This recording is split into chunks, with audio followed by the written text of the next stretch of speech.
तर मित्रांनो, मला काय सांगायचं ना, आता सपोज कस्टमरचं बिल 180 पॉईंट म्हणजे 180.77 किंवा मग 136.56 किंवा मग 167.72 असं काही म्हणजे पॉईंट डिजिटमध्ये जर झाले वरती, तर मग कस्टमरला आता जे ओला उबेर बुक करतात ते 80% लोक वेल एज्युकेटेड लोक असतात. आणि एज्युकेटेड लोकच जास्तीत जास्त बुक करतात. जे आपल्यासारखे सर्वसाधारण माणसं आहेत, रिक्षा किंवा ते आपलं PMT वगैरे बघतात, ज्याला 150-200 रुपये अफोर्ड होत नाही. म्हणजे ते जवळपास मला म्हणायचं ते शिकलेला असतोय, त्याला कळते सगळ्या गोष्टी. मला काय म्हणायचं, जर आता 181 रुपये झाले वरी 77 पैसे झाले, तर ते कुठल्याच कस्टमरला दिसत नाही. फक्त ते आपल्याला 181च करणार किंवा 93.60 झाले तर ते आपल्याला 93च करणार एखादी छोटी राईड असली तर. पण ते पॉईंट मधले पैसे वर करणारच नाही. पण मला आज पहिल्यांदा एका कस्टमरने जे वर पूर्ण म्हणजे जेवढे पैसे झाले ना तेवढे पैसे मला ट्रान्सफर केले, तर भारी वाटले. पहिल्यांदा कोणाला तरी कळले. आणि आपण जर सपोज दिवसामधून 10, 15, 20 ट्रिपा मारतोय तर आपले 20 रुपये वाढले ना. 20 रुपये वाढले दिवसाचे, तर महिन्याचे 600 रुपये वाढले. तर असं आहे मित्रांनो. पण ते लोकांना ते कळत नाही आणि ते पण पैसे खूप लोकांना जास्त वाटते. आणि काल मी एक राईड नेली होती. एका मॅडमला मगरपट्टावरून मी खराडेमध्ये घेऊन गेलोय. तर ती राईड होती 5 किलोमीटरची. तर त्या मॅडमला ते 165 रुपये खूप वाटले. म्हणले 165 रुपये भैया बहुत हो गया 5 किलोमीटर का. तो मैडम, मैं बोला आपको क्या लगता है कितना देना चाहिए. बोले 100 रुपीज़. तो बोला ठीक है. आप मी त्यांना सांगितले, म्हणलं आप एक काम करिए, आप उबेर कंपनी से बात करिए और थोड़ा और रेट कम करने के लिए बोलिए उनको. तो बोले भैया ठीक आहे. मग मी असं त्यांना उलट बोललो. म्हणजे कस्टमर एवढं आधी रेट डाऊन आहे, त्याच्यामध्ये पण तुम्ही म्हणताय की 2 वर AC लावा. आता कस्टमर बोलले की 2 वर AC लावा. म्हटलं बघा, 2 वर AC लागेल तर तुम्हाला 20 रुपये एक्स्ट्रा द्यावं लागतील, तेव्हा मी 2 वर AC लावतो, नाही लावतो, 1 वर चालणार AC. म्हणलं भैया ठीक आहे राहू द्या. म्हणलं असं का बरं. म्हणलं मग तुम्ही पैसे जास्त द्या ना ACचे. एक तर मला आधी रेट कमी आहे, त्याच्यामध्ये तुम्हाला AC वाढून द्यायची. मी म्हणलं देणार नाही AC वाढून, तेवढीच AC देणार मी. नाही तर म्हणलं राईड कॅन्सल करा तुम्ही. तर मग असं कुठं फंडा यूज करावं लागतं.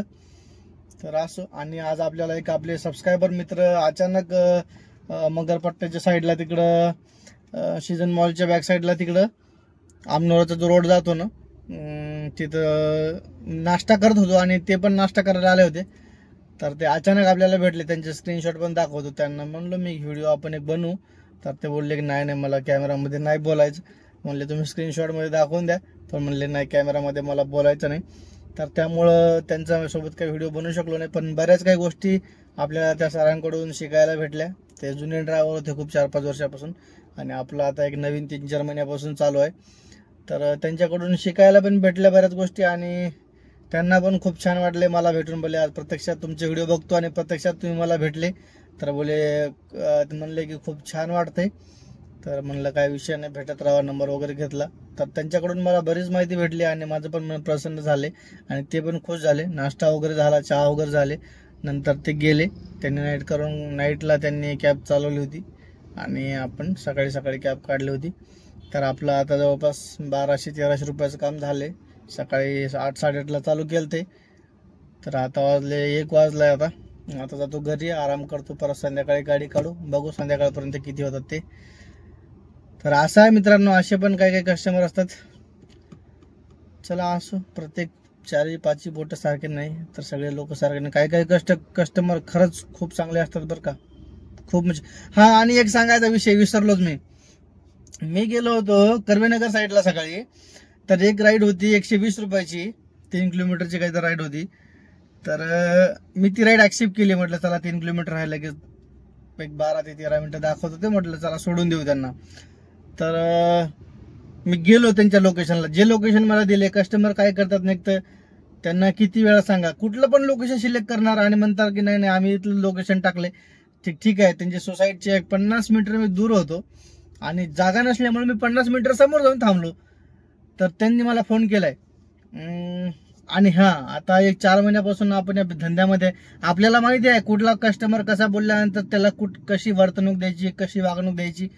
तर तो मला काय बोलला, तू समोर गेलाय, म्हणजे तू म्हणून बोललाय. जनरली सगळे कस्टमर भैया, दादा, सर, तुम्ही कुठं आहेत तुम्ही असे बोलतात माझ्या अनुभवावरून. तो मला म्हणलाय की तू कुठं आहे, तू समोर गेला या गल्लीत. एक तर म्हणलं सर इथं गल्लीत गाडी येत नाही, तुम्ही इथं रोडवर येऊन जावा, आपण जाऊ.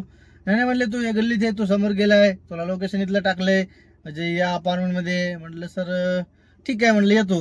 आता आधीच आपलं ज्ञानी भाऊ नाव आहे आणि आपली सटकते आपली लगेच, राग येते आपल्याला लगेच. मला आलाय राग. म्हणलं 120 रुपयासाठी इथं गाडी फिरवा, एवढ्या गल्ली बुळत टाका.